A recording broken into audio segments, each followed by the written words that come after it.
There we go. Hi, Scott. How are you? I'm good. How are you?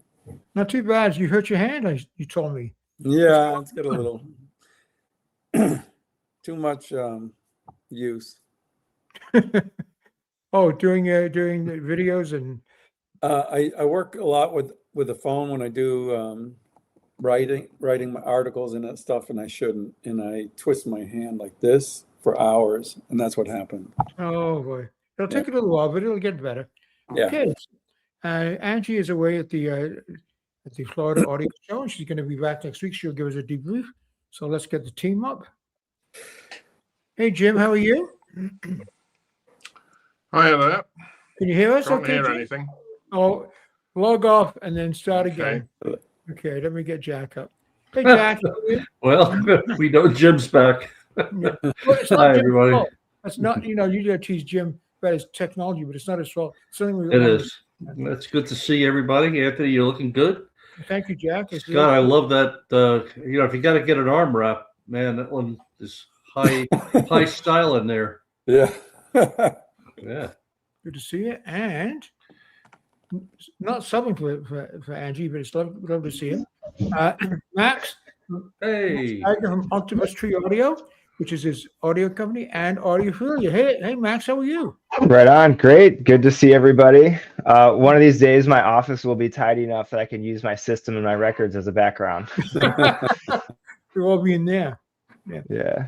So, Jim, I'm just waiting for Jim. He'll come back up in a sec. There he is. Okay. Okay.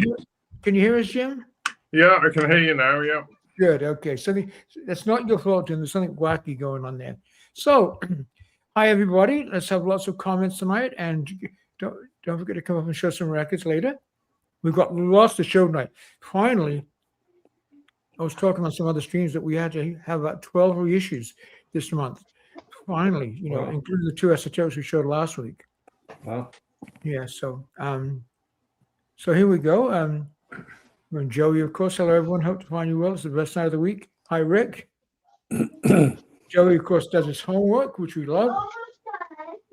Building your library homework, Vaughan Williams, Symphony No. 7, Symphonia Antarctica. Okay. And Joey's choice of the Warner Symphony with keys by Kells. He captures the cold, glorious setting in the man's last extradition. The piece took me there. I had penguins walking and other great animals. It is amazing, Joey. We're going to talk about that tonight. Okay. And here we go. And Rick says, hey, Joey, and everyone, best of the week. So, great question here from Andrew in Oz. Hey, Andrew, how are you? Greetings from sunny Canberra, 32 degrees centigrade. Oh, isn't that wonderful? Question.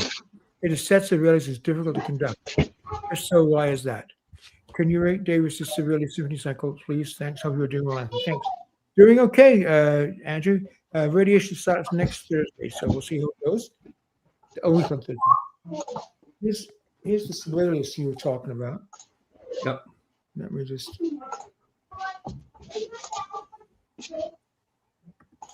Trying to give you a little placing about why it's so difficult and why he's so good. Severely is difficult because it has a million pedal points. Rhythmically, it doesn't work. It's all syncopated. You have to make the melodies work, and you have to be able to build climaxes to absolute perfection. And in the 5 and 7, especially. Sorry, I'm hearing lots of noise in the background. Max maybe should mute his microphone. Yeah, till he's speaking. Yeah. So yeah, that's why it's very challenging to conduct. Very challenging.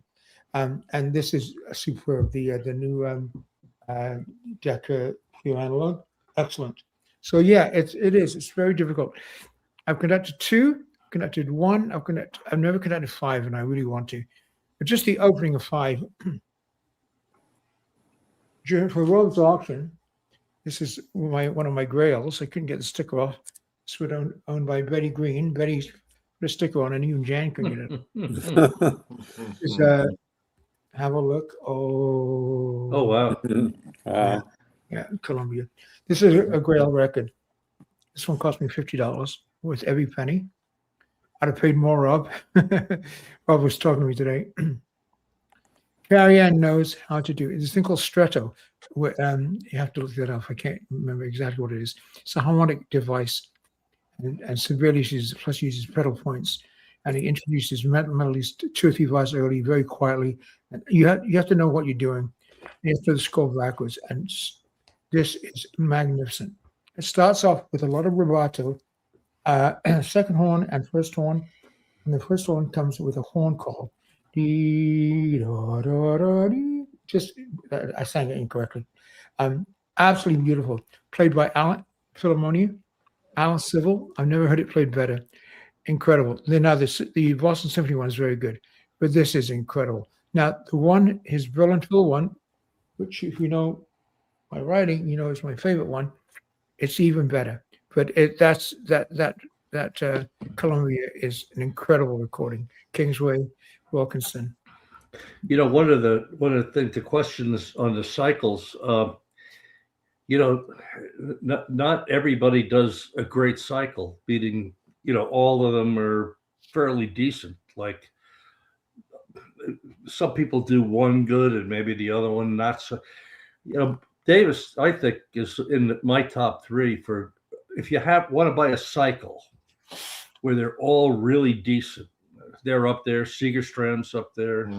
Berglund with Berglund's is great. Davis's number 1 is fantastic too. Yeah. That's a cycle. You know, it's the interesting thing about Sibelius is that his melodies usually are not in the strings. They're in the woodwinds or the brass, which is really unique. He's a unique writer in that way, I think. Well, the Fifth Symphony is just magnificent. Like it doesn't do much. All of a sudden you're on another journey somewhere, and tremolando strings. The first 20 minutes. How about the 7? Oh God! How about the 4 with the 7? That opening syncopation, like the weight of the world on his shoulders. Man, God, it's amazing. He's a great writer. Yeah. And Andrew says, "I'm well, Anthony. Good luck with the radiation. Thank you, my friend. I'm training for the Canberra Half Marathon in April. Great, Jan, what are you training for, love? Yeah, 10 kilometers, 10K. She's doing 10K. Anthony, she's doing 10K. You're spending 10K. Rick said, based on the recommendation last week, I got 3 Christy Brown CDs. Marvelous. She's amazing. Isn't she great? She sent me the most. Chesky sent me lovely emails, and Christy sent me she sent me a Valentine's. How old is Christy now? She's 70. A couple of years old, about 75, 7, 6. Nothing wrong with that, by the way. No, there isn't. And she doesn't futz around with the music. She's so good. Jack, could you read that one, please? Yeah. This is from Rick Steffel. Is Rich new? I think Rich is new. Hey, Rich, how are you? Welcome. Yes, let us know where you are and what have you. Welcome. Greetings to everyone. I'm curious, is anyone familiar with the Beethoven Bicentennial Collection box? We need another box. Sets that came out early in the 70s. Picked up a few recently, and they're great sets. They are. They're very good. It depends on which one you get. The piano ones with Kemp are really good. I actually picked up. I have about half of them, including the Kemp piano sonatas, and the ones I've listened to. I have like chamber music. I have the quartets with the Amadeus. The symphonies I have, but I haven't listened to them because I have the Karajan 60s box set. I think that's the same one that's on there, or the Carl Böhm. I have both individual symphony boxes, but the quality is fantastic. The notes are fantastic. The sound is good. My only hang up is their I forget the word for it, but the way the sides are lined up is they're made for like the old record changers. Right. So if you want to listen to them on a nice turntable, you got to get all the discs out and get the right sides lined up. But music wise, the ones I've played are great. And because they're giant, and they're boxes, you can get them for like $1 a disc, like online or wherever. Amazing. Fantastic. Insane value. Mm-hmm. And Andrew says, great review, Scott, of Daphnis and Chloe. That's and we're Correct. going to talk about that in a second. Thank you. Sure was. And Tony says, "Good evening, everyone. Wishing Scott a speedy recovery." Absolutely. And of course, Jim, our buddy in Columbus, best of evenings in Seattle, Fremont area, Mexican restaurant. Oh, Seattle. Just come up to Victoria, Jim. Having a happy hour the right way with everything classical. Cheers, buddy. Cheers. Okay, keep the comments coming. It's great to see you. Okay, so here we go. Okay, Scott, do you want to start with that one, my friend? Yeah, I was working on this today. It is one of the one-step releases from the Definitive Sound series from Capitol Interscope, featuring 2 REM records, the famous one being Murmur that you see on the right. And yeah, it's going to be airing tomorrow. I'm very happy about this. It's a really, really good sounding record. And it was show it again, please, Scott. Show it again, please. It was a first listen for me too. So the video is kind of about the joy of discovery of something for the first time, even if it's something you missed in the past. So this was one I missed. I don't know what I was doing in 82 or 83. It wasn't listening to REM. So that'll be out tomorrow at 1 p.m. EST. Fantastic. And could you tell us a little bit about that? Yeah, I haven't done a video for this yet, but I did write the review for Audiophilia, and I really am happy with it. This is the Analog Productions 45 series, and this is the first one. There was 2 released so far. The other one is here also. So they chose the first 2 titles, that were ever released by RCA. They're beautiful. I'm going to review this one too for Audiophilia. Fantastic. Keep them coming. Yeah. Well, Look at that. many as I can afford. But they really are a nice upgrade over the old classic 45. I mean, Chad didn't send you promos? No, he didn't. And if he's listening, I need some promos. I'm not so sure he sends if he sent them to everybody, Yeah, they'd be out of business. So I think he'd rather not. He told me once he doesn't, because he doesn't want the reviews to be biased. Yeah. We understand that. Yeah. But sometimes, I mean, with this series, it's kind of like it was kind of prompted by all the coverage I gave to Living Stir over 3 There it years. was. And he admitted that in an interview. So I kind of thought he might send at least the first batch to get me rolling, but that's okay. I'm glad to have them. And I may sell my classic 45s if I find that, these are better in every case. I think in this case, this was a Ryan K. Smith mastering. They didn't use Bernie Grumman's plates. So this one is a little unusual, and I actually don't have it. So why not? We need another, we need an auction video from you with your set for sale video. Yeah, it's coming up soon. Good. Oh, by the way, the Wax is doing another auction on Saturday, and I'm going to show you what I got from his auction, which is incredible. Yeah, me too. And yeah, you're going to show when we get you up, Jack. I want to see what you got. Yeah. And the records were in great shape, great pricing. Correct. And he's got more classical on Saturday, so not cool. so many, but he's got some. Let's see what else we got. Okay, we're going to show a little bit about rooms tonight. That is Jack's room. Jack, tell us a little bit about your room. Well, it's a weird room. It actually looks bigger than this. For those of you who don't know, I'm a professional photographer. I've been for many years. So this room, using a wide-angle lens, looks like it's like a mausoleum. And it's only 12 foot by 12 foot, and it's got a weird ceiling. But between the records on the walls and everything else, the absorption is really, really good. So I'm probably, as far as gear goes, compared to the rest of you guys, I'm probably the pauper in this world. But I do believe in using good cables, and it's the sum of all parts, right, Anthony? And Absolutely. My money is put into photographic gear. Rick Brown will tell you that. And maybe next year, when I back off that business a little bit, I'll sell some of that. And Scott and Anthony and Max and Angie and Jim could point me in a better direction. I mean, my stuff is okay, but I think it could be improved. So, having said that. Well, very lovely. And then there's that one. Tell us about that one. Well, that's this corner over here, and I keep some of my CDs over there, and I keep my all my records are categorized by label, and you know, that's my little B plus W 705 threes and my little Kef Cube 10 subwoofer, and you know, bunch of books.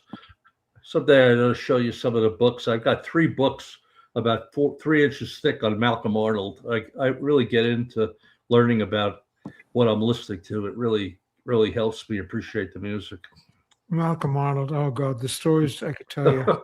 Well, 3 books worth. And okay, so Max, they're Max speakers. Can you tell us a little bit of what you're listening to, Max? Yeah, absolutely. I wish after Jack's room there, that's pretty sweet. I wish I had more than just single component to highlight. We're going slowly over the next 10 or 12 weeks. So yeah, no, that's great. So I actually just sent these speakers back to the importer after reviewing them last year. They are the Audiophysic Step 2-way stand mount speakers. And gear comes and goes, and when you pack it up, it's some stuff you're like big and heavy and you're ready for it to move on, and some stuff I kind of miss. And I realized like these speakers, like, wow, I could live with these for a really long time. And I was kind of sad to send them back. So Anthony, when you said we were doing a gear highlight, I thought I'd talk about them. Yes, please do. Yeah, absolutely. So Audiophysic is a German company. All their speakers are made in Germany. And this is the entry-level model in I think they're breaking it up a little different how they do their product lines, but the reference level product line. And what's really neat about it is for the retail price, like $3,400, definitely not kind of an everyday mass market retail price, but it's in a really competitive segment for speakers, that kind of couple $1,000s for monitors. It has a really complex cabinet for the price. So you have curved sidewalls and parallel like rear sloped baffle and rear panel. And all that is about minimizing internal diffraction and also like time and phase alignment. And they do in-house drivers and everything. So a lot of engineering goes into it. And what I like about it personally is it does all the audiophile things, like crazy imaging, like throws a really big sound stage and it disappears in the room. But it's also not hard to listen to, right? Like I've had other speakers in house that do all those things, but after a while, it's kind of just like a little bit harsh. And these they kind of pair with any electronics, any music, and I could just let them rip and listen all day. So yeah, they're definitely one of my favorite speakers I've had in. Can you tell us a little bit about that incredible looking turntable behind you? Yeah. And don't be shy. Tell us what is. So that is that's the Muara Audio MT1 Evo. That's the top of the line Muara Audio turntable. Muara Audio is a small manufacturer from Poland. They design and engineer and hand build turntables in Poland. US importer. So I do some marketing and have their products available for retail here in the States. Isn't that wonderful? So, congratulations. Yeah, it's definitely a looker. Yeah, it sure is. Yeah. I reviewed the entry level one. It's very good. Excellent. Yeah, I Okay. think I'm gonna start doing a little work on the top of the line one and get some publicity. But the entry level one is newest, so that's kind of getting the most love. Yeah, it was very good. Excellent. Good price too. Okay, so guys, here are the next 4 Decca pure analog coming out, and let's hear what you have to think about them, guys. That's one of my favorite records, original Decca narrowband, because the original by the LA. It took me 5 records to get a clean one, but once you get it, the sound, the spacing of the instruments, the timbre, it's an incredible record. I'm not sure how they're going to improve upon it. We're going to talk about that, what they did with the Rider Spring in a little while with Jack. Will anybody be getting these? I will be getting this one, even though I have 3 copies, but still. You did a video like I did, but it's an incredible record. But I was talking to Andrew Bain, the principal horn, when I was researching the Mater box, and because it's such an incredible performance, he said they actually did it like 8 bars by 8 bars by 8 bars by 8 bars. It's so friggin' difficult. Cut, paste, cut, paste. They did a good job, man, because it sounds effortless, but it's an incredible piece, incredible recording. I was thinking about that one. What do you think, guys? Jim, do you know that? I've got the LP somewhere. I mean, I haven't listened to it for a long time. I don't know. I'm always a bit questionable of Schulte, being a campy sort of Martin-on guy myself. I don't know. I haven't heard the new version, so I can't comment really. Well, Kemper makes that music out of that. Like the Alpine Symphony has the best epilogue. It's gorgeous. Yeah. The best opening, the best middle. But during the storms, enough already. But half of that record is incredible. But I'm not sure what the Schulte. You know, Anthony, the beta with LA is also pretty good on Decca. Well, that box is so bloody consistent. That Decca, that Mater box. Yep. So is anybody going to get that one? I probably will buy that. Okay. Why? Yeah. Why? I mean, I love Seiji. I mean, Dan's favorite conductor, one of my favorite conductors. I'm sure it's wonderful. San Francisco Symphony under him were good. Not Boston. But why? I think it's evident what Decca's going to do, at least in the beginning, is they're going to put out their Warhorse works. Guaranteed money makers. Yeah. Yeah. I don't know about that one. Yeah. I don't either. Kevin Patrick. Hey, Kevin, I think you're new. If you are, welcome. Hi, Kevin. New people tonight's wonderful. New Decca Pure Analog VPO reissue adds artificial reverb. The VPO. Oh, that's the evening in the Viennese New Year's Day or something. Quite disappointing. Decca less upfront about this than was DGOS what Bruckner set using a Mill Berliner stairwell. Well, that's right for the ambience. Your thoughts? I haven't heard it. What do you think? Have you heard it, Scott? Which one is he talking about? The Vienna one. Vienna Phil, New Year's Day. Oh, the New Year's Day? Well, I wouldn't know. I've never heard the original, so. But I liked it. I thought it sounded good. Just like the DG, where there's hype and hype and hype. We're going to talk about David Denya's video today, Decca Disappointment. And if you haven't seen it, it's a pretty good video, but little hyperbole, but we'll talk about that. But, the Phillips, they did the job with Phillips on the Davis Sibelius, I thought was fantastic. So we'll see. Yeah. That will be interesting, but how many modifiers do we need? Mm-hmm. Anybody going to get that? No, I've got enough modifiers. I'm not getting any more. June, do you know that one? I'm sure it's lovely. Yeah. It is not actually.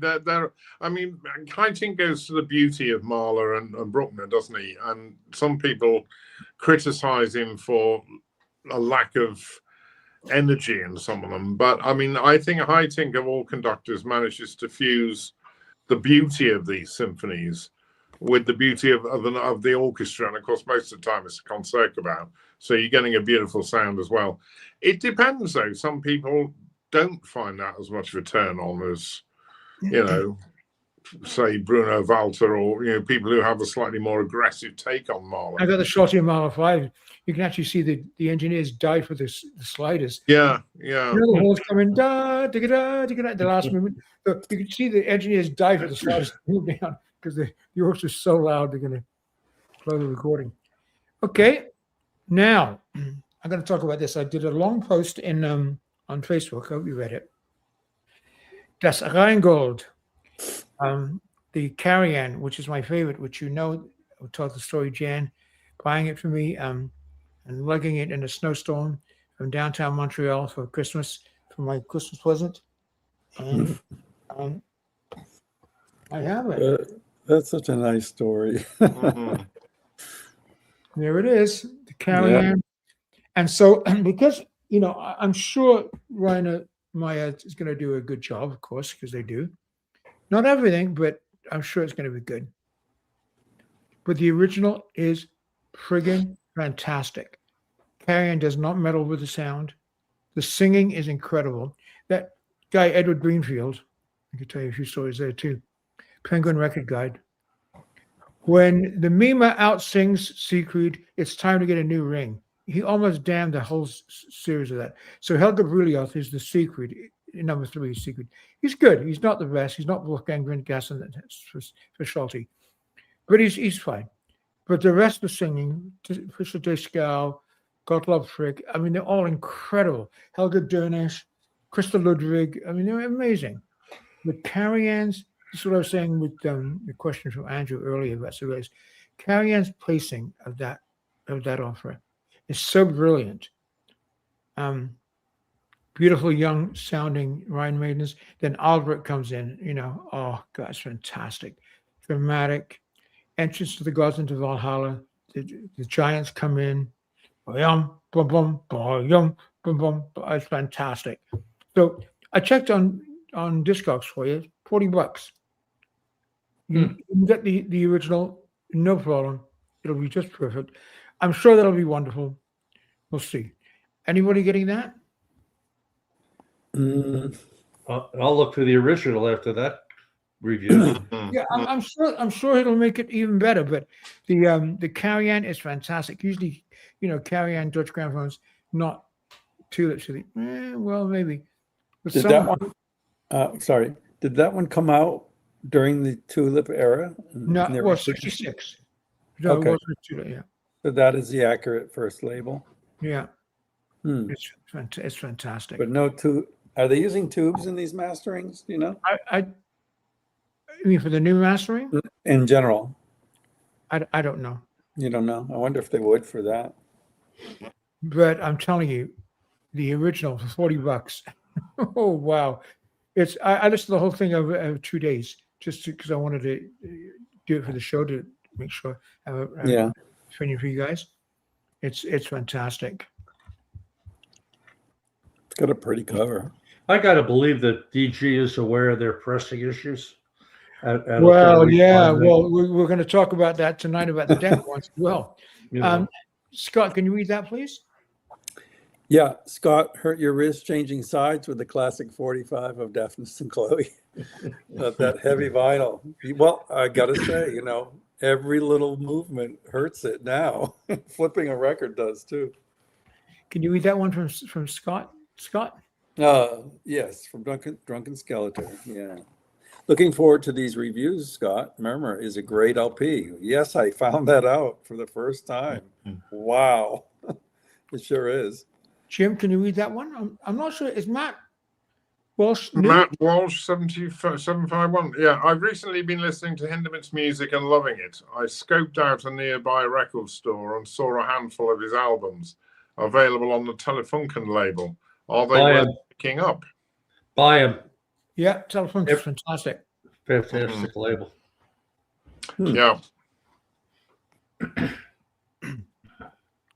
And Scott says, on the subject of rooms gear, I just want to thank Angie for her suggestions on tweaking my room. Just listen to one Angie. Give her your budget, your room dimensions, and what you listen to, and she'll set you right. Yeah, the Decca covers are very good. Very good. Peter, hey Peter, how are you? Here's the London the Res. Oh, I don't know. I've never heard the London, the Decca. It took me a long time to find a clean one, but my God. Here you go. Telephones are brilliant. And Sky says, yeah, made it LA. Yes, we'll get that one. I hope it's good. Hope they don't wreck it, because the original is like so beautiful. Winter, I'm not. Is Winter new? This is great. A lot of new people. Yeah, High-Tinks from Berlin Model 5 is my fave. Thank you for that recommendation. Have you heard the John Schlesinger story about Karajan? No, hang on, Scott. Hang on. Let me get you big, bud. Right. Well, and John Schlesinger told me this story in conversation once, because I asked him if it was true, and he said it was. The last season that Karajan was at Salzburg, he invited him to direct, I think it was Traviata. And he phoned John Schlesinger up on his London number. And John was in the bath or something. And his assistant answered the phone and said, this is Herbert von Karajan. I would like to speak with John Schlesinger, please. And so he said, I'm very sorry. He's in the bath at the moment. So he said, well, I will hang on. Please ask him. So he knocks on the bathroom door, goes in. And he says to John Schlesinger, there's a guy called Herbert von Karajan on the phone. He wants you to direct something. And he said, and John Schlesinger said, oh, God, that bloody old Nazi. What does he want? and without realizing that his assistant had not put the receiver down, God. He gets out of the bath, puts his bathrobe on, takes the telephone call, and Karajan says, good evening, John. This is that old Nazi. I would like to invite you to direct Traviata the next season, Salzburg. And apparently that is a true story. Oh my That's God. great. That's great. Incredible.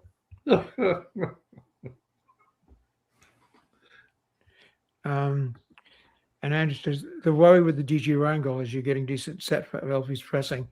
I had to order multiple copies. That's right. The pressings have been awful. Terrible. Terrible, terrible. Okay, let's keep going. We've got lots of show tonight. There's lots of goodies to show. That's a new one from Gustavo Dudamel and the LA Phil, celebrating his 17 years, Romeo and Juliet, like we need another one. Tell me, how many great records has Gustavo Dudamel made? All the hype, all the nonsense, all the hype. How many great records like Klemperer and Bruno Walter and Furman? Yeah. How many records has that guy made that are any good? I mean, they're good records. They're well played. They're well recorded, but like great interpretations. And if you listen to his rehearsals, he would drive me friggin' nuts. You know, always making jokes and his speaking at 5 million miles an hour, and you know, singing the music exactly how he wants it, like with this hysterical, like shut up. I mean, British guys. He doesn't rehearse a lot and doesn't perform a lot in Britain. I think British orchestras tell him shut up. You know. Anyway, I don't want to be disrespectful. That's a strange cover too. It's he's a good conductor. You know, he's got the New York Krill. He's got the hype behind the guy was incredible. I've never seen it like it. And I saw him I saw him in LA. His stick technique is the best I've ever seen. It's incredible. Technically, he's a brilliant conductor. But musically, what's he done? Can you think of one? If you can think of one, put it in the comments. Well, I heard him do Rite of Spring with the LA Phil in New York just after they reopened the David Geffen Hall or whatever. And I have to say, it was pretty spectacular. Oh, that's good. Well, maybe that's what it is. I mean, I have to say, it wasn't the same program as Yu Wang doing the John Adams Piano Concerto. And her encore after the John Adams Piano Concerto was to play the piano reduction of Patricia. Good Lord. So guys, the concert was, they did go on stage to do the Rite of Spring for about 10 to 10, presumably the orchestra had to get back to LA on the plane or something. But it was fabulous. Well, that's good. That's nice to hear. This is the Sinfonia Antarctica that I recommended, the vinyl. This is a vault with an LPO. It's Oh, yeah. postage stamp. And this is the digital one. Over here. There's the digital one. $7. Magnificent. Recommended by Harry Pearson, no less. And when you listen to the organ in that, it's just the recording. You're thinking, this is $7. The Bournemouth Symphony played the living hell out of it. Each vocals interpretation is beautiful. You know, he also did, and Joey recommends this too, by the way. And we could take that to Joey did his homework. There he is. Look at that. Good for you, Joey. But Bakels did, he did a great London 2 in that Naxos set. I think he does the 3 and the 6. And there's like 4 CDs, and they're all good. They're all excellent. Isn't that a wonderful? His Walton 1 is good as well. Yeah. So, homework for next week. The Nutcracker Ballet. Not the Suite. The Nut Scratcher. Yeah, that's right. Not the Suite. These are some of the recommendations that I would recommend. Andre Fevin on EMI. That the Concerto with Antal Dorati on Philips is wonderful. I recommend the Duke Ellington. That's a great one with the LSO and Macaris, Charlie Mack. Okay, I'm getting back to equipment for a second. That's the new AVIC M880 mono amplifier. $100,000 each. Supposed to be amazing. Send me two. Amazing. So that's a homework. Well, that's a homework for next week. Okay, guys. Now I'm going to go large and show some records that I got. So I've done the ring. I'm showing the Sibelius. This one cost me $100.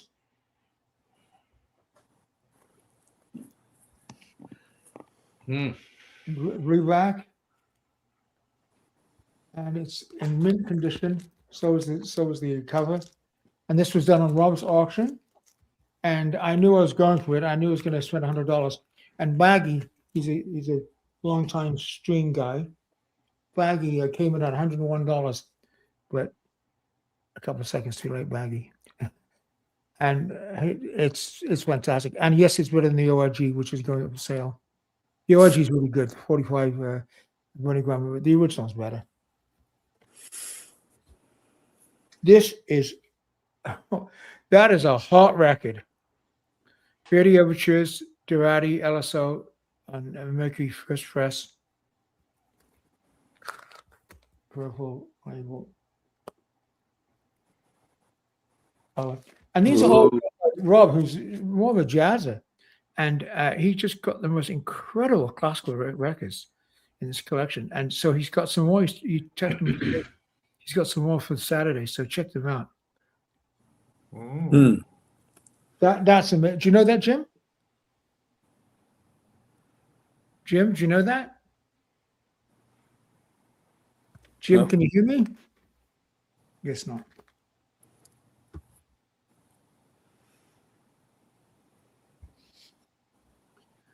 I bought these because of the low stamper numbers. That's a 5S, 6S. Fritz Reiner, Brahms 3s, very good. Lovely playing, lovely recording. Shaded Dog, original.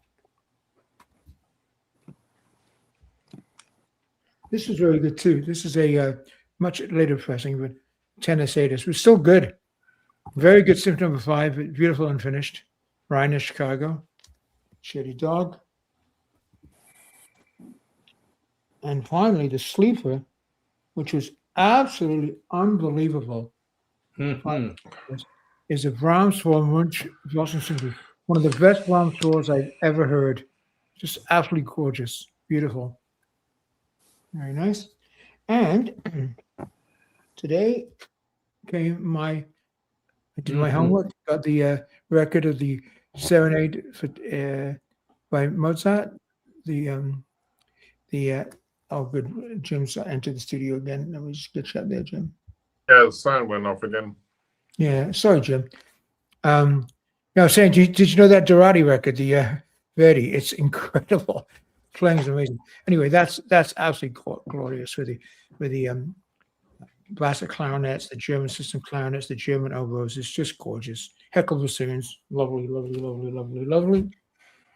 Okay. And Wow. and while I'm showing records, my dear friend Ryan, Dr. Ryan, sent me some records today. I just got two of them cleaned and played. This is amazing. Scott, tell me about Ace of Diamonds. Why that sounds like a Decca. It's amazing. It is a Decca. Yeah, but why is it so good? Oh, well, they had some really good mastering engineers at the time they were doing this series. But do they use the And- same metal to press them? Is what? Do they use the same metal to press them? No, I don't think so. Maybe in some cases, but on the London Stereo Treasury series, I don't see the same metal now. This is gorgeous. They were done on later equipment. And this one is very interesting. It's a very unique record, Wagner Secret Idyll, Verse and Malediction, with my old buddy and teacher and mentor, John Bingham, from Trinity. And that is an amazing album. 1979 German Harmonia Mundi. And so that was a lovely record. Some records from Ryan. Thank you, Ryan. Good. Okay, Right. Jack. Actually, let's go to some comments first, and then we'll go to Jack and Jim and see what we got. Jack and Jill. There's some funny comments here. Yeah. This is the first time I get to see them all.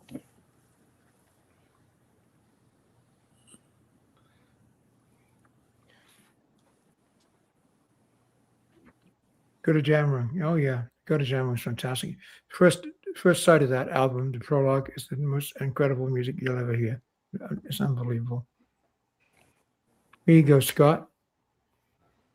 Here we- Yes, Scott, they used an original tube mastering console, I believe, at EBS. Oh, okay. I didn't know that. Hey, Ozzy, how are you? Good Hey. evening. I listened to Wagner's Der Ring der Nibelungen. It's 24 hours, 17 hours actually. At least it felt like it. Yeah, well, if you like Beecham, what does Beecham say about Wagner, Jim? I don't know. I'm trying to get back from the chat here. Don't touch anything, Jim. Well, yeah. Okay, okay. Well, I've got to try and get back to you, haven't I? Was the DG Romeo and Juliet cover done by the first guy? Class. Yeah, it's pretty ugly. Joe, that's the like of sending. It is beautiful. Yeah.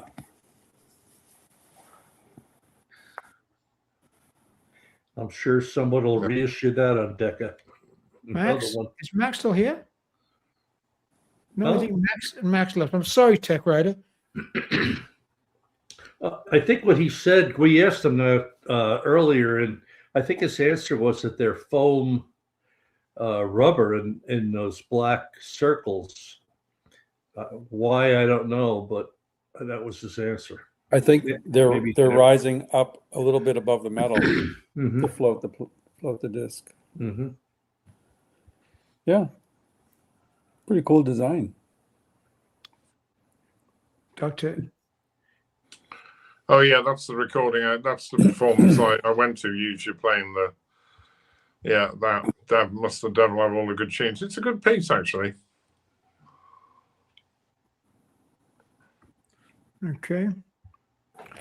Private chat. Let's go back to the okay. So let's leave that. Okay. So I think we're done with the stream images for now. Remove that. So now we can going to go to Jack, and Jack, we're going to look at some of the records that you got. Okay. You know, if you want to just for a second on the Antarctic, of course, we all know the Previn. How's that one? How is that the play? You know, it's real good. It's okay. Jack, it's can I just do one thing? Yeah. I forgot one of the greatest things I received this week was courtesy of Okay. Jack. Shostakovich 5 to Previn, remastered in high def from a Wilkie Kingsway that they ruined with Dynagroove. It was awful. This is incredibly good. If you want to get a great Shostakovich 5, this recording sounds like, man, I'm at Kingsway Hall, and the LSO is sounding incredible, and Previn's interpretation, I think this cost me like $12 or something. It's really great. Yeah, get that. Sorry, Yeah, Jeff. you have to get the high. Well, I guess I put mine away.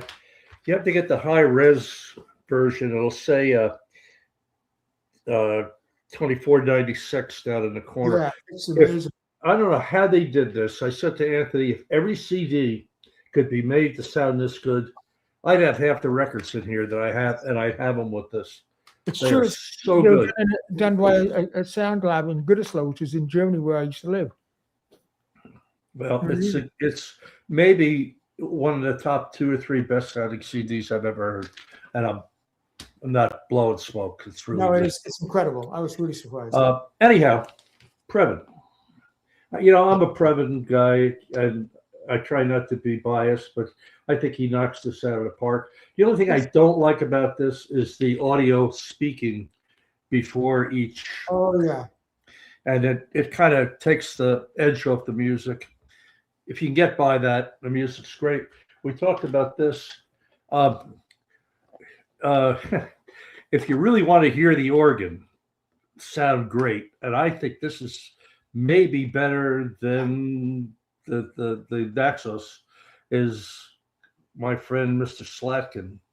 Oh really? You should hear this. It's unbelievable. He was just, by the way, announced to be the new musical director of the Nashville Symphony 2 hours from me next year. So Which orchestra is that doing the one? This is Ella. Let me say it's London. I think it's either the London Phil. Good. And this box is, you can buy this box for $15. And it's really, really good. He knocks it out of the park. Stream it. Just the organ. It's better than the Nexus, in my opinion. We talked about Hey, Wax, we've been telling everybody about your upcoming hey, Rod. auction, and just to let you know, I've shown all my records already. They're amazing. I got a few I'm going to show here in a minute. That's going to show in a few. Another one that's good. Hanley. Yeah, Real good. I was going to suggest that. Real good. Yeah, it's just good. One to avoid.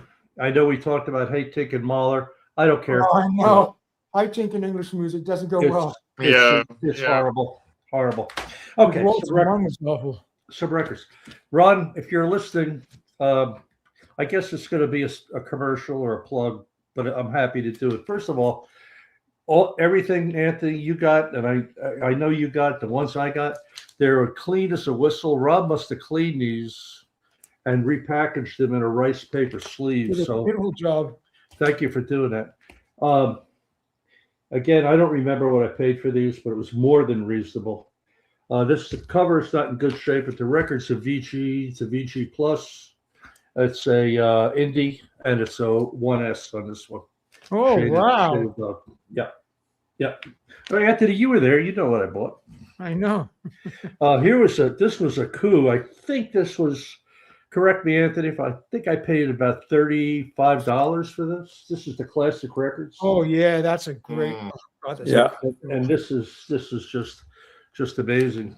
HP says that was the greatest recording of all time. Yeah, it's just, I listened to it this afternoon. It was great. And of course, this is another, this is a 3S Shaded Dog. Oh, lovely. Looks But you good. were there. These are all from Ron. And I'll tell you, Ron, I don't want you to do it, but your value is super. Classic Records again. That's a great Yeah. one. Jack says, Flaming Groove says all the records you bought were great. That's great, Jack. Yeah. I'm getting picky in my old age. This is before the They didn't have they the didn't license. have the rights yet. So this is the Classic Records. I think and of course this I bought from. I have the gray label. This is the red label. says I don't care for the interpretation as much as Slacken or even Bernstein or Copland conducting, but it's the sound is interesting to listen to. It's not one of my favorite interpretations. Okay, I visited my dollar bookstore and came up. I saw Scott Unum. Oh, Command. Yeah, Command Yeah. record. Yeah. And the sound is amazing. Robert Fine was the engineer in this, and Enoch Light was the production engineer. Huh. How is Believe it it or not. pressing quality? It's good. It's real Yeah? good. Real good. Yeah. Okay. Real good. Yeah. Real good. So for those of you listening, I texted Scott and Anthony while I was in the store. This is mono. And I figure if it isn't good, at least I have wall art because I love this cover. My Me stereo, too. my stereo one is coming tomorrow. And this was 95 cents. Mine Yeah. wasn't 95.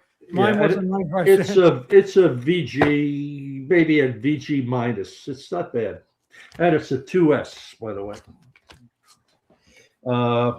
This is really good. This was 95 cents. Oh, wow. This is stereo.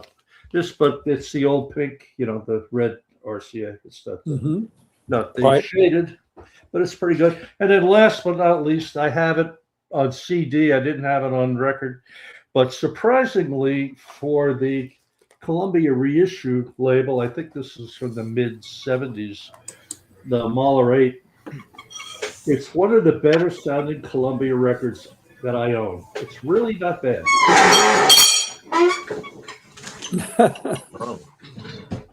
Peter has joined us because the noises. Peter, I'm going to put you. I'm going to mute the mic. Squeaky. That was like you remember Blazing Saddles when she said Frau Blucher and the horse goes, maybe when you say Mahler, that's For but this is Columbia. for Columbia. This is really, really, really good. Jim says, great selection, Jack. Wow, Slack Yeah. and Nashville. You Jim, you got to come down when Slacken takes over. We'll go to a concert and it'll be fun. Paul says, any opinions on the living stereo Arthur Rubinstein during Rachmaninoff's Rhapsody on the theme of Paganini? Yes. Yeah, I love it. Scott, what do you think of that? I love it. At least side one. The Rhapsody. Yeah. It's really beautiful. And I don't have an original, but the analog productions. What, do you have an original, Scott? I have I've got originals. I've got the mono. I've got I got them all. And it's one of my favorites. One of my Buy favorites. that. Go ahead, Paul. Any others, Jack, to show? One more. While you're buying Naxos and while you're buying British music, this is really exceptional. And, for those of you down in the South, in Australia, New Zealand, Judd is a great conductor. Jimmy Judd graduated. Jimmy Judd graduated 3 years ahead of Jim and I. Oh, Yeah. really? Oh, wow. Yeah, Jimmy is a great conductor. Really I good. played under him a number of times. Yeah. Yeah. Knocks us out of the park. Sound is primo. Okay, that's it for me. Thank you. Great, Jack. Okay. Jim, got anything to show us? Yeah, well, I've got a couple of interesting things, and I've Couple got of a little... crackers? Well, yeah, a funny thing. Anyway, the first one is not the most exciting, but is a Decca original New Year's Eve concert with Boskovsky. But it is the I haven't got this. It's the Columbia Oh, yeah. Studio Yeah, 5, nice. Studio 2 stereo. But it's nice. It sounds really nice, and it's virtually brand new record. I mean, it's been paid once. Now, the other interesting one I've got is Trevor Pinnock playing Rameau harpsichord suites. On CRD, they make great records. CRD. And again, I think this record has never seen a turntable in its life. Wow, it's that's virtually a good. How much was that? 99p. Oh, bugger off. There's also another one on this CRD, which is, I don't know anything about this, so maybe you can tell me. It's Goyascas by Enrico Granados, piano Thomas Rajna. No, don't know him, but CID put out some good records, man. Yeah. So again, same thing. Don't think the record's been played at all. As you can see, it's virtually brand new. And then a very strange thing happened. I picked up a box in a charity shop of the Concertgebouw Amsterdam Haitink Claudio Rau doing Brahms Piano Concerto No. 2 and Elie Ameling doing Mahler 4. Wow. I got it home and I looked it through, and there was a miniature score of the Brahms in Oh, the box. wow. Score. So I went to the guy and I said, "Look, I'm going to buy this box out. So there's a miniature score in it." And he went, "Whatever's in the box is yours," he said. So I said, "Okay, brilliant." So I got that. When I got it home, yeah, it's beautiful. It's got virtually brand new Philips LP, probably in the late 70s. Again, not a scratch on it. And the same with the Elie Ameling Mahler. And then I saw that there were even more records in the bottom of this thing.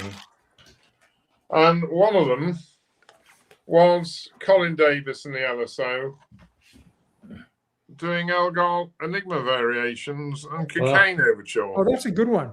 That's And the next one came up was, and I thought, hold on, there's only especially two. I don't know where these other ones came from, but it was Haitink doing Midsummer Night's Dream and the Italian Symphony on Philips with the Concertgebouw.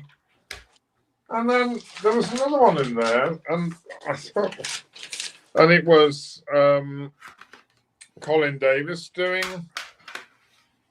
Berlioz's Fantastic Symphony. Oh, and that's another great one. God. So somebody must have shoved them all in the one box, because there's no mention of any more of these things. Anyway, for this 6 records, they were £2.90, $2.90. Oh, wow. So that's not a bad haul, really. I think that was just a lucky draw. So Yeah. Here's a It's comment little, from Kelvin. Hey, Kelvin. I was a little hard on Dudamel. Charles Ives Symphony's LA Phil Dudamel. Excellent. Thank you, Kelvin. Yeah, thanks. Great. Okay, thanks. All right. Thanks. Okay. Let's go Yeah. to the with the sore hand. Scott, what do you got to show us tonight? I don't have anything tonight. I'm sorry. What the?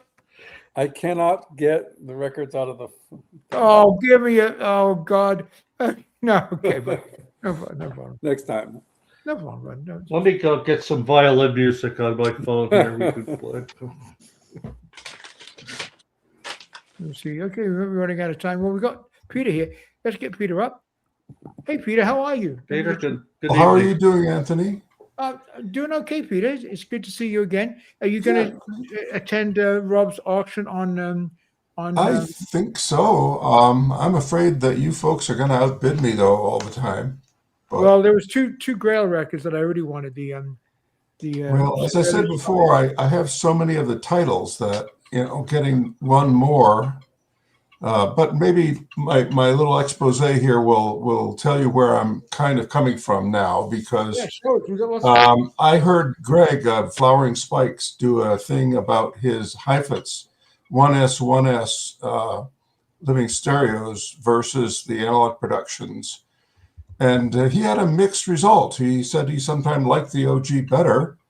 And I've heard comments like that before.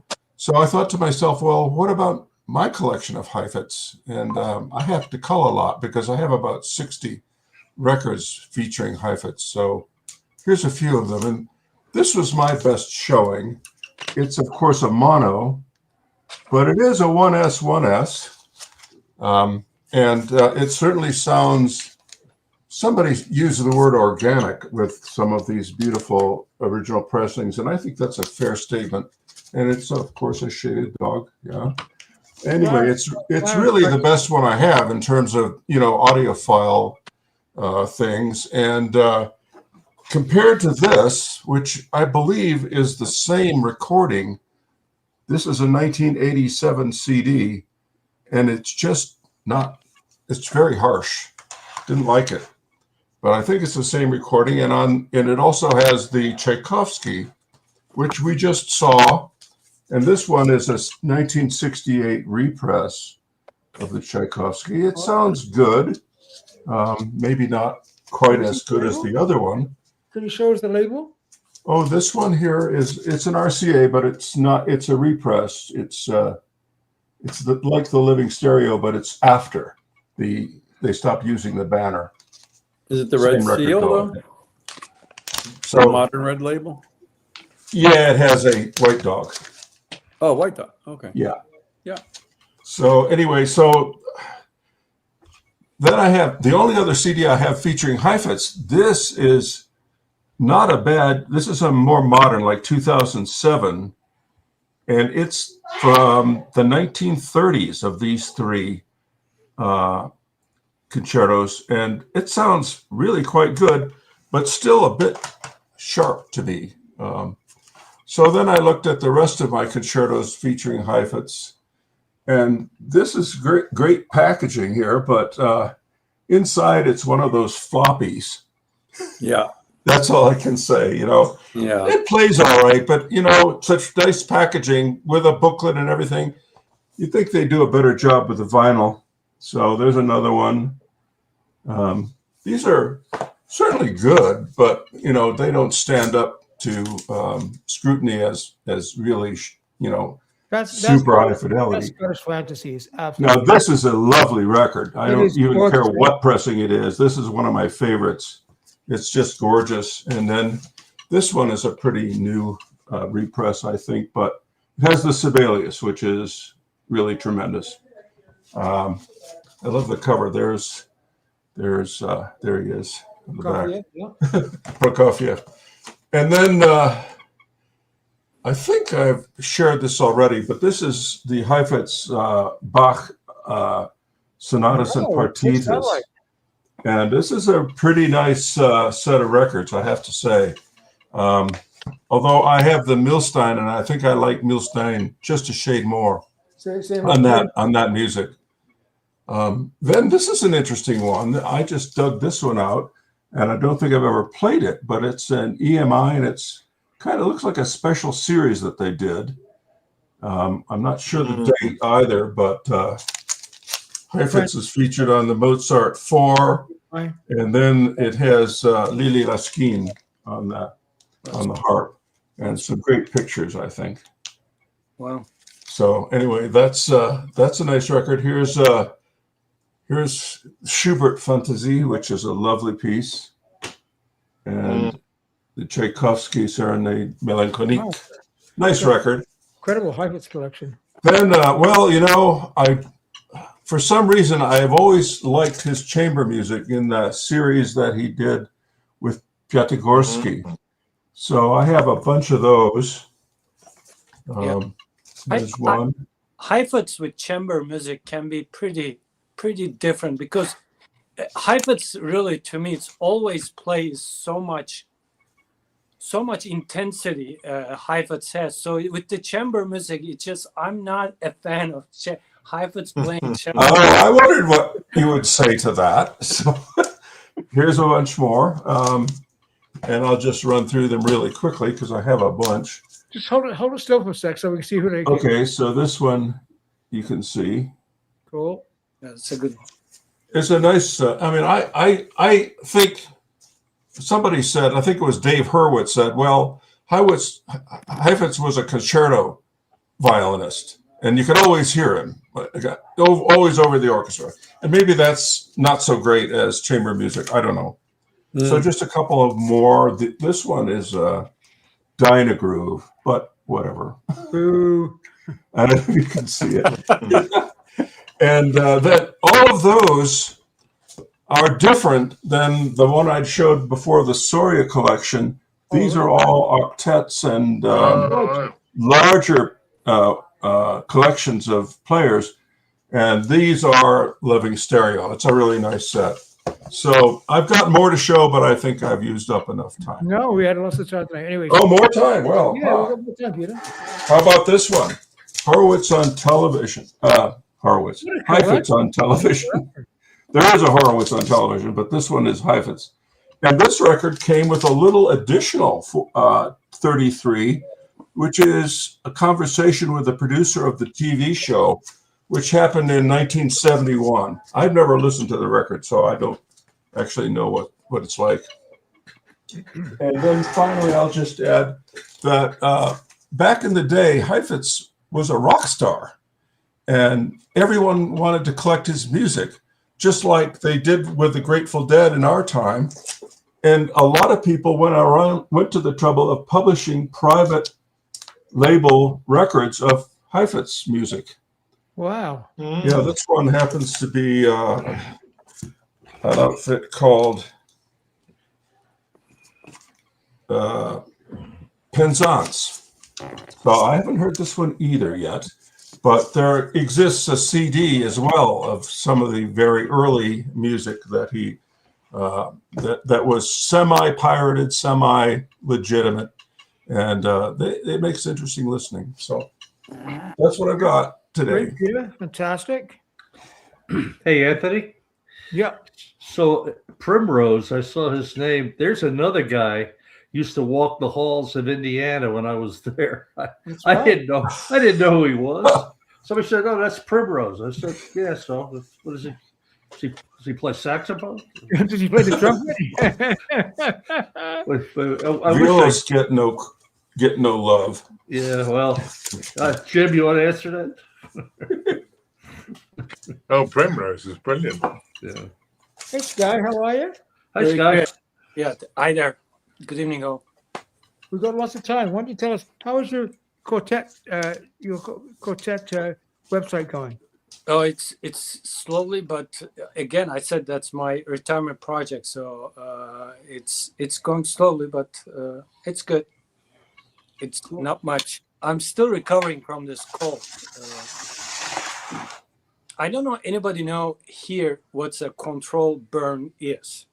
So here in Flint Hills of Kansas, what they do is they burn the prayer fields. Oh, yeah. So it's usually this happens at night. So instead of like really pouring chemicals or anything like that, they do a controlled burn to. So one of my friends actually owns about 120 acres, and he said, "Why don't you experience it with me?" So I said, "Great, let's do it." So Oh, no. I went there, just two of us. It took us about really 10 minutes or maybe 10 minutes to burn 30 acres of prairie fire. It was a fantastic experience. I will never forget it. But next day, my lungs were like, it just, there's something I'm still recovering from. Oh, no. So it's somehow, all that smoke Yeah. turned into a like pneumonia, and after that bronchitis, and I'm like using multiple antibiotics and steroids, so I'm trying to really recover. I think each day I'm getting better, but next year I'm definitely not doing the controlled burn again. So it's like been there and done that. But Jim, what do you think? You think the Heifetz and the chamber works? What's your opinion on that? Well, I've always thought Heifetz is a very intense player. I mean, he's not my favorite in concerto recordings, he has a phenomenal technique and was a phenomenal player. But I agree with you. I find when I listen to him doing the chamber music stuff, it's all very flashy and sort of. I mean that famous, is it the Archduke Trio with Rubinstein and Piatigorsky and him that they recorded in Beverly Hills? Yeah, I mean, it's an amazing recording. It's an amazing performance, but it's three soloists showing off how good they are. that's right. It's in like a very intimate space, he's always like, yeah, look at me, I'm high. Absolutely. I can Absolutely. do this. It's just amazing. Yeah. Here Yeah. we go. Let's go tonight with the Ricci. So playing the Oh, yeah. Paganini Oh, beautiful. and Senza. This actually is Decca gold label. Maybe Scott Yeah. Look at that. Scott can chime on this, but this sounds really great. Yeah, Hey, Sky, I like that. he was in Indiana when I was there too. He was I'm not kidding you. No kidding. It was amazing. another Amazing. great sounding album is the Bach Violin Concerto E and A with the Mariner. This is absolutely fantastic. Don't sleep on this. It's a great. And then hoping we will talk about Davis more, or maybe Salty, the Decca. But here I put my this. I don't know. I would love to hear your input. It's Karolia Suite or and Saga OP9. Which one is your favorite? But I tend to really love these pieces. It's really wonderful pieces, especially the Karolia Suite. Now, well, let me tell you, the Karelia Suite is very simple to play. I played it like 10 times. There are two works on that record that are amazing. I've played several times. One is on Saga, early Sibelius. Towards the end, he brings up this, he does a reprise of the strings. It's incredible.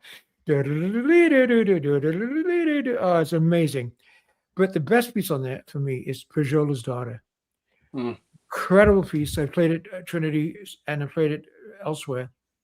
Very difficult, but again, beautiful. And again, he brings in, after a quiet little interlude, he brings in this incredible melody at the end. Oh, it's fantastic. So yeah, Karelia Suite is nice. It just goes on a bit, but it's early.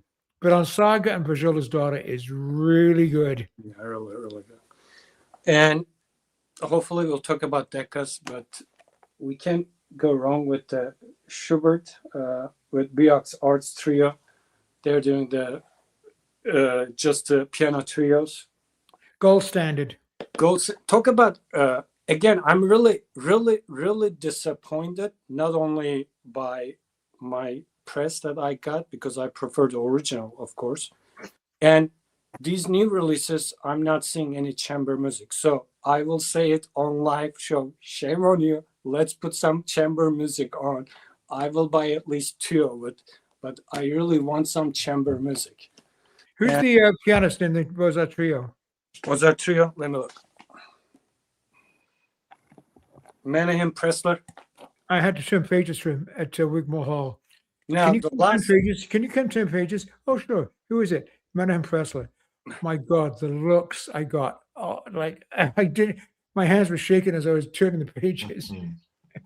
so many good albums to reissue, and I don't understand why we need another New World or anything. I know, you're absolutely right. It's just Yeah.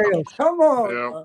All right, I saw this. Actually, it's the Greg's website. So this is the trio. Oh yeah, beautiful. I got a couple coming from Greg. Yeah. Oh, look at that. So this, it's actually sitting. If you want it, it's good. It's a really good program. Is it audiophile? Like, I wouldn't call it, but it's a wonderful program, and I'm glad that I have it. And it's up to you if you want to spend the money to get it. Not cheap. It's not cheap, but that's it. So I would like to know what you wanted to talk about the Stravinsky Decca reissue, Anthony. Well, let's go to Jack because he's better looking than me. Okay, Well, Jack, tell us a you little know, bit about the video today. This afternoon, I watched a video by Dave Denyer over in the UK, and I like Dave's stuff. He's very well versed in contemporary music, rock music, and he does a great job. And I'm in no way faulting his stuff, because for the most part, I really do like it. He did a video today on the Decca reissue that we all have. And compared it to his original, I don't have the original. I do have the original London. This is in fact, I bought this sealed, so it's in good shape. And he brought up the fact that at the beginning of this piece, that you hear, I think how he described it as a very low rumble of sound that was there, and he's not wrong. It is there, but I think what it is, and Dave, if you're listening, if you put the stylus on the vinyl in the very beginning, it's dead quiet, and then right before the bassoon goes into the first note, that if you don't know the piece, I'm sure everybody here does, it's at a fairly high register, and it's extremely soft. It was recorded in the temple, the Medina Temple in Chicago, which is a big thing. And I think what the engineers did is maybe turn the mic up a little bit to be able to get the full sound of that very pianissimo bassoon playing in a very high register. And that's where that sound of the hall comes in. And you can hear it. So if you all have that, you say, well, you know, I watched Dave's video and there is a rumble there. There is. But I think it's inherent in the recording because of the hall and trying to get that bassoon to be heard correctly back when that was recorded in, I guess it was the mid 70s, if I remember right, or 1970, 74, something like that. Yeah. And it's in my London as well, and I'm sure it's in the original Decca. So, you know, I think when you hear folks talk about different versions of the same recording, I think it's what you like. And some people are going to love this. And Scott did a great comparison of talking about this, you know, that London versus this. And some people are going to love the London, and that's okay. But I got to tell you that this Decca, I think, is the reissue. I think is really amazing. The dynamic range is improved. The openness, and again, Scott nailed it. I'm not going to repeat it. We could all go listen to Scott's. It's interesting. Jack and Dave had a different opinion. Jack had a different opinion. Scott had a different opinion. Sky, what do you think? My voice for getting that. Now, I said that 90% of the listeners we had here, and they're all classical music listeners, they prefer the original one. The reason, but we had a discussion. On our discussion, it was that what are the benefits of the reissue? The benefits of the reissue is really, you can really hear the instrument and the sound stage is clear. But what it lacks, or not what it lacks, but what it shows is more a sterile. Yeah. Or it is more like an analytical. And so to me, this sounds fantastic. Am I happy that I have both? Yes, I am. But if I want to really put down and listen with my bourbon or my scotch, I'll definitely put the original. Yeah, but I think it's got to do with the red light syndrome. Do you know what that is? No. Okay, well, when they first made those recordings, you know, the orchestra's in the studio or it's at Symphony Hall, wherever, everybody plays to the red light. So as soon as the red light goes on, the orchestra is ready or it's getting itself ready. Red light goes on, bang. Then you've got that recording that's been sat on the shelf for 50 years. And the engineer comes along and he's not thinking about the red light. He's just thinking about the sound of that tape. So he will then put that volume, or he will set the levels just before Okay. the digital tape tells him that the sound's going to start. And that will change, I think, the level that you will hear on that new recording, which is why I think the two recordings are different. Mm-hmm. Interesting. Yeah. Well, it's interesting. Tony has a good take on it. What I love is that we got a different opinion from Sky, from Dave, from Jack, from Scott. I prefer the DG Avado, and the Avado one. Scott, Jim, and I were the live performance. Yeah. It didn't. It was amazing. It didn't relate to the concert, to the recording, but Emil Berliner made an incredible remastering of that. It's exciting. The playing is just as good as the Chicago. In fact, in some places it's better. The balance is better. The solo bassoon, the trumpets, the horns are all amazing. So yeah, I prefer the Avado, but Avado and Stravinsky are like a marriage made in heaven. Anyway, it's nice that we have so many different opinions. Let us know in the comments if you have it. That's interesting. That record should have been cut at 33. Interesting. Correct. Absolutely correct. I think so too. I put on think so, 45 too. today. I have to remember. And Okay, we were talking the Meta LA is great if he did the tempos a little better. It sounds great. The Decca. Well, the Varese is going to be interesting because the Varese Decca original, and I've got one. Like I said, it took me 5 times to get it. It's so bloody beautiful.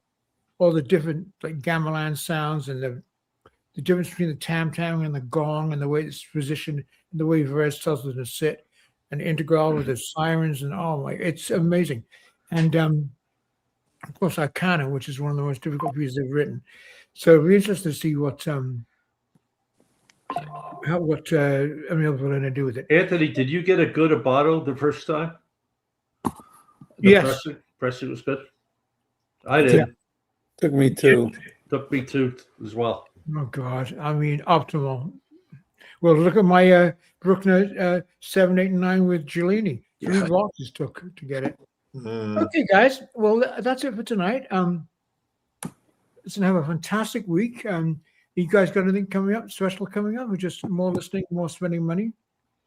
I'm going to try and hear Bruckner 8 with the Philharmonia tomorrow night at the Festival Hall. Oh, good. Oh, who's conducting? Donald Ronicles. He's good in Wagner. I've got his Wagner recording with Dresden, but anyway. Left-handed Scotsman. I'm in 2 months where I'm going to go, but I probably will go. Anyway. The Philharmonic, they're going to phone it in. Well, they've been in Mauritius, haven't they, on tour again?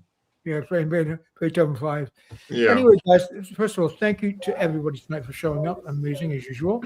Andrew will be here next week and do a debrief of the Florida show. We had a lot of records tonight. I didn't see the doctor tonight. I want to say thank you, especially for those records I got today, and a special thanks to the Waxed for doing that auction, which was incredible, amazing. Yep. We're looking forward to the one on Saturday. It'll be a lot of jazz and great jazz records too. But his classical is great. So, Word says thank you all. Good night. Fine show, thank you. And how about a shout out, Anthony, to the new people who are here? Yeah, of course. So I try to make a big yeah. There was about 6 or 7 people here tonight. Yeah. You know, classical music is just you can't keep a good man down. You know, it's amazing. Oh yes, Jim, of course. Cleveland, Shy, you're right. Cleveland. Oh yes, okay. Yeah. You need Chicago in the LSO when you go Cleveland. I'm just kidding, Jim. The you know, Dr. Very, the fellow that was on our show once, we were talking today about the King of the Stars, that great cantata by Stravinsky that's on the Boston Symphony Tilson Thomas record. Incredible piece. on his Writer String record, and he was listening. And I said, "Oh, it's the Michael Tulsa Thomas." He said, "No, the Cleveland with Boulez from the '60s." Was Cleveland recording in the '60s, Jim? Just kidding, buddy. Fantastic, another great show. Joey. Welcome, newbies. Oh, it's great. It's great to have everybody. Anyway, and thanks to the Peanut Gallery, amazing, great comments as usual. Yep. We really, Jim, you're in Seattle. I wish you could come up. Anyway, guys, have a great week, and we're going to end the stream now. And just stick around for a second. And So,